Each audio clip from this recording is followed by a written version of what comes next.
السلام عليكم، إزيكم عاملين إيه؟ إن شاء الله دايمًا تكونوا بخير يا رب العالمين وفي صحة وفي أحسن حال. هنعمل بقى النهارده أكلة سهلة وسريعة ومش هتاخد وقت خالص، هنعمل طاجن بسلة بالجزر والبطاطس في الفرن، ومعاه كمان رز بالشعرية وفراخ بلدي، أكلة كده تفتح النفس. قبل ما نبدأ أنا سوزان، ما تنسوش بقى تشتركوا في القناة، ويلا بينا نبدأ ونسمي الله ونشوف هنعمل إيه. أول حاجة عندي في حلة على النار هنزل بمعلقة كبيرة من السمنة البلدي، وهبدأ بقى أسخنها كده، وبعد ما تسخن هنزل بالفراخ. هشوح الفراخ على كل الجهات، ودي خطوة مهمة جدا بتدي طعم جميل جدا للفراخ، وكمان بتدي طعم جميل جدا للشوربة. يعني بتفرق عن الطريقة العادية المعتادة بتاعتنا اللي هي بنسلق على طول يعني. هنسيبها بقى تتشوح على كل جنب كده، كل ما تتشوح على جنب نقلبها. هنقلب بقى على آخر جنب، وبعد كده بقى هننزل بالبوكيه جارنيه بتاعنا اللي هو عبارة عن جزر وبصل وطماطم، وبعد كده بقى هننزل بالمية.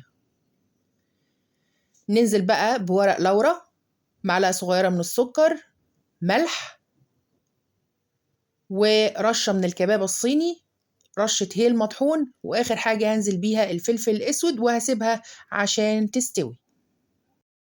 بعد كده في حلة على النار هنزل بمعلقة كبيرة برضو من السمنة البلدي، وبعدين هنزل بمعلقة صغيرة من التوم المفروم، وهبدأ أشوح في التوم. أنا عايزة التوم بس يطلع ريحته مش أكتر، مش عايزاه ياخد لون.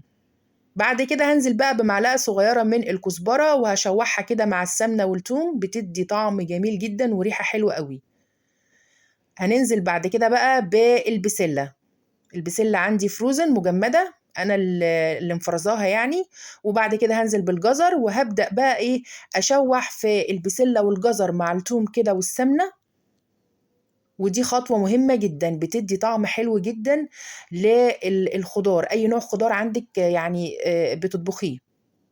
بعد كده بقى هانزل بعصير الطماطم، وأقلّب كلّه كده مع بعضه. هننزل بقى بنُص معلقة صغيرة من السكر، بابريكا وملح، ما ازوّدش ملح طبعًا عشان لسه هاضيف شوربة بس بعد كده للبسلة. هاسيبها بقى كده على نار متوسطة تغلي كده لمدة حوالي 10 دقايق.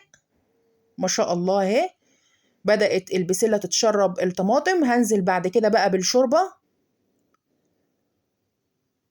وهديها مدة حوالي 10 دقايق كمان على النار. هجيب بعد كده بقى طاجن بايركس أو أي طاجن متاح عندك. أنا هنا كنت حطيت بطاطس نية في الطاجن، مقطعاها كده مكعبات قبل ما أحط البسلة، بس للأسف ما اتصورتش. هاخد بعد كده بقى الطاجن وهدخله الفرن لحد ما البسلة تكمل سواها والبطاطس كمان تستوي.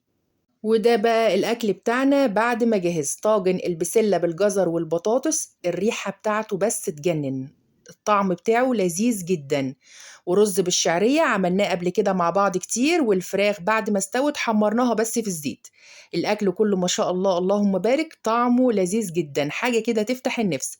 أتمنى تجربوه إن شاء الله ويعجبكم. أنا سوزان محمد، للي لسه أول مرة يشوفني ما تنسوش بقى تشتركوا في قناتي على اليوتيوب وتفعلوا زر الجرس عشان كل ما نعمل وصفة جديدة إن شاء الله توصل لكم.